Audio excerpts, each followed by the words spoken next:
Hello viewers, welcome to episode 5 of Mission to Moscow, the Road to Glory series exclusive to the FIFA 18 Ultimate Team World Cup DLC. Oh no, what's that? Another post-commentary episode. What could possibly have gone wrong this time? Well, we'll come on to that in time, but first of all, let me show you this. So at the end of last episode you'll seen that we packed both Kevin Gamero and Mario Mandzukic. So I was quite pleased with that. We wanted a couple of new strikers and we got them. So this was the team that I was originally planning to go with. Now, it's worth mentioning that also Johan Kabay was put into the team instead of Forsberg. I talked about putting him into the side last time out and I thought he might give us more balance. So this was the reason that I'd chosen him. But other than that, it was the same players elsewhere, the same formation. It had been okay, you know, 2 wins out of 3, which was fair enough, despite the fact that we had that terrible performance at the end of last episode. But nevertheless, it was a team that we were going to go with, and as you will have well seen, we were in the round of 16 stage in the World Cup. So naturally, with it being our first time we were in the knockout stage, I was very excited for this, but it soon went very wrong very quickly.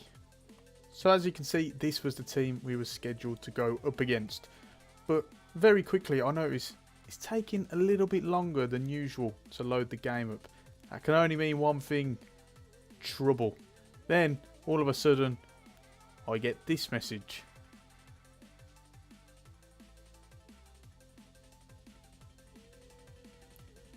Oh.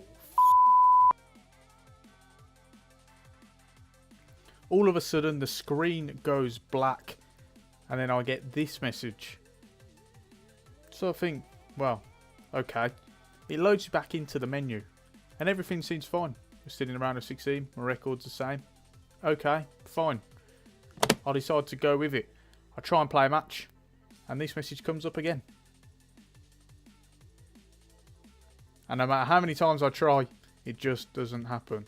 So I decide to completely back out of Ultimate Team and then re-log in. I log back in and straight away there's something odd about my record. That loss isn't supposed to be there. I click on online tournament. Are you f***ing serious? Starting to become a bit of a trend now, isn't it? In this series, things going wrong. Perhaps it's just the house style that it's intended to be. Yep. As you can see, it resets my progress and we're back into the group stage with no games played and an extra loss on our record.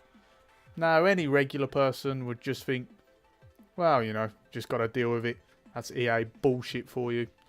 But not me. I am a gaming nerd. I'm a stubborn gaming nerd. And as a result, I thought, no, I'm not taking this. I'm going on to EA and I'm complaining and I want my progress rescinded. I want to play my round of 16 game. So I go on to EA Help. And after creating my case, I get put through to Omraj on live chat, who, although is very understanding, is no help whatsoever. He tells me that because he can't find my details of the case, I have to go back, create a new case, and then re-enter a live chat. So perhaps even at this point, you might be thinking, come on mate, it's only a game. Is it really worth this much trouble? Just give it a rest. No. I'm not letting EA get away with this. I want my progress rescinded and back to normal. So I go back, create a new case and re-enter live chat. This time with Sarah. After giving me some troubleshooting steps that aren't helpful at all and giving me a link to a Foot Champions service, even though it wasn't Foot Champions that I was playing at the time, Sarah tells me that she can't rescind my progress and as a result she will compensate me through packs. Now I'd rather have just not had the packs and had my progress rescinded back to the round of 16 stage, but it wasn't going to happen. I just had to accept it. The packs will have to do. Thank you for your help, Sarah. So I go back onto FIFA and I'm thinking, this can't go smoothly. This is EA. This is Mission to Moscow. Things do not run smoothly on this series. And then it strikes me. Oh no. Please don't say they've added it to original Ultimate Team rather than the World Cup mode. No, okay. So the packs are on the World Cup mode. What could possibly go wrong then? Well, you know at the end of last episode, we got a duplicate in the final pack, Vince and Company. Well, surprise, surprise, another duplicate. Oh, and look, it's a great player that we don't use anyway. Well, I sure wasn't expecting that. And with the rest of that pack being pretty much complete dross, I'll move on to the next one. And thankfully, it's a little bit better.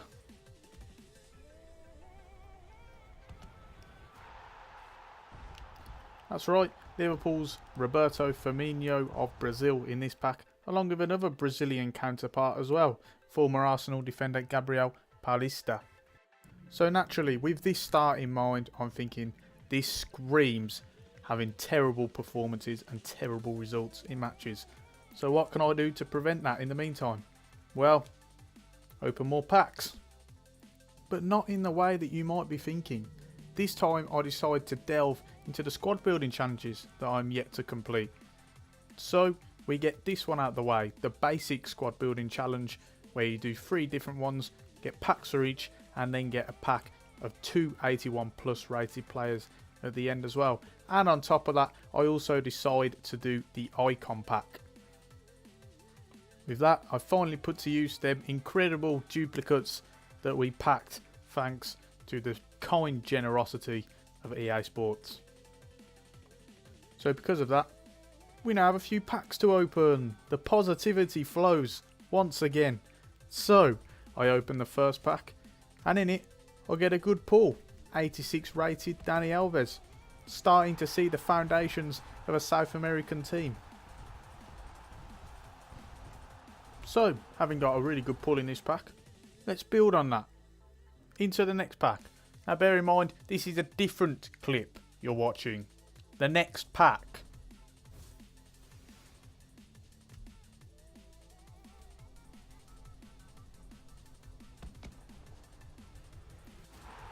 Just off.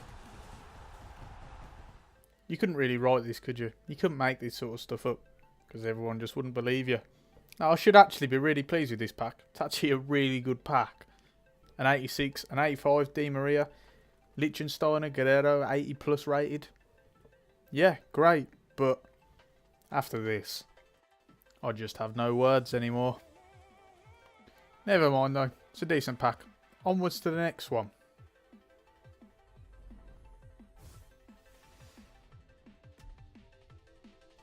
Pause the video right there. No. No, no, no, no.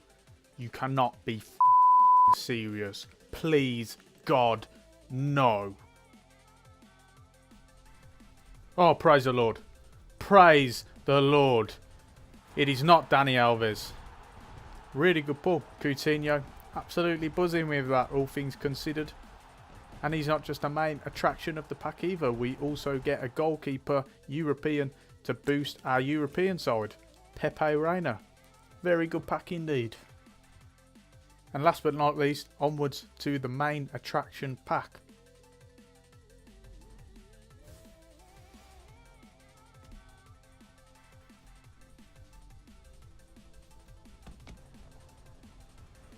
So yeah, we get Laurent Blanc, icon 91 rated for France. And actually, I was really pleased with this. Obviously, a lot of people would have wanted the more flamboyant players, the likes of Maradona or Ronaldo or Hernandez or Henry, etc. But I was really pleased with this. I was complaining last episode that we desperately needed a centre-half, and he might be the answer. And he can fit into any team we do anyway. So yeah, I was actually really pleased with that. And hopefully, he does very well for us. So with that in mind, here is the team that I opted to go with for the game. 5 changes to the team that started in the final game of episode 4. Pepe Reina comes in for Tom Heaton. Heaton had been fairly good, to be honest. Made some really good saves, really key saves. He played okay, despite some mistakes, but Pepe Reina rated 4 ratings higher. I see no reason why I should keep Heaton in, despite my favouritism. Laurent Blanc, of course, there's no need to mention why. Yohan Cabaye in centre midfield for Forsberg. I just wanted more balance, really. He's more defensive minded. Forsberg is just a complete attacking unit, also a cam. So I'd have to change his position twice with modifiers, or he'd have to have lower chemistry. And then obviously up top we have Gamero and Mandzukic. I was complaining about Sturridge and Vardy. They didn't really have complementary qualities in terms of working with each other. So I think this partnership could be much better. We have the big man, little man combination, and I'm definitely looking forward to see what they can do. But other than that, it is time to go ahead. Just a quick word on the South American players. Obviously, you might be wondering, well, maybe you should do a South American team, considering most of the packs that you've opened today contain South American players. What I've decided to do is I'm going to stick with this European team, try out the new forwards as well, the goalkeeper, etc. Stick with the 4-4-2 European team, and then in the next episode, despite what the result was in this episode, win, lose or draw, we'll go with the South American team and try that out as well. And just a reminder, Laurent Blanc will play in both of them because I've only got one South American centre back as it stands, and obviously icons linked to all of them. But with that in mind, it is time to move on to the game. So this was the team I was up against in the game. Fairly standard really, a couple of weak points, the goalkeeper being one of them, but nevertheless I was sure to be wary of some of the good, real strong players he had in there, the likes of Costa, of Keita Balde, Carrasco, Tolisso, etc. So it was no means I was thinking originally going to be a pushover. However, it turned out to be a very enjoyable day for the team. Pogba does well here to get a shot away, but doesn't quite come close enough to the target. Then we get a breakaway in the 17th minute. Kabay sees the run of Goodmanson open on the left hand side. Goodmanson strikes, and it is 1-0 early on.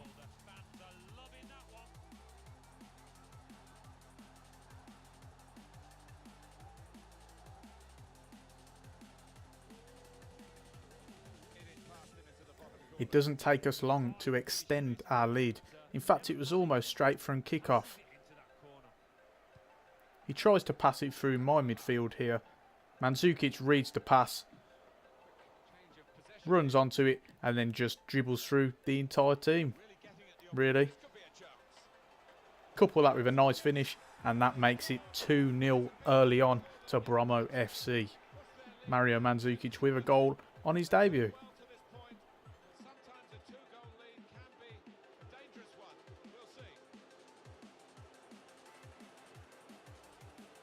After a couple of free kicks that lead to nothing, we get a throwing in the end of it. Kazawa gives it to Kabay in the midfield. It's some nice work from him. Gamero does a lovely 1-2 give and go with Mandzukic, and he also gets on the score sheet for a debut goal. Lovely build-up play, and with 31 minutes gone, is he going to quit? Oh, never mind. I'm not sure what Piszczek's doing here, but he sends a lovely ball through to Paul Pogba, who makes a great run. After losing it the first time, Pogba manages to recover. My opponent gets a bit wild, and with a booking already, he's surely going off. The following is an extremely rare example of the gameplay screwing you over and it paying off. I had a couple of free kicks in a similar position to this earlier, and they weren't working. So I decided to try and pass it to the guy on the outside of the area. It doesn't work, but it still pays off. And on that note, he is surely going to quit now.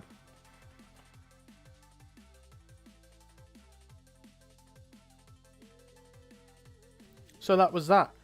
An incredible performance, probably the best one yet of the series.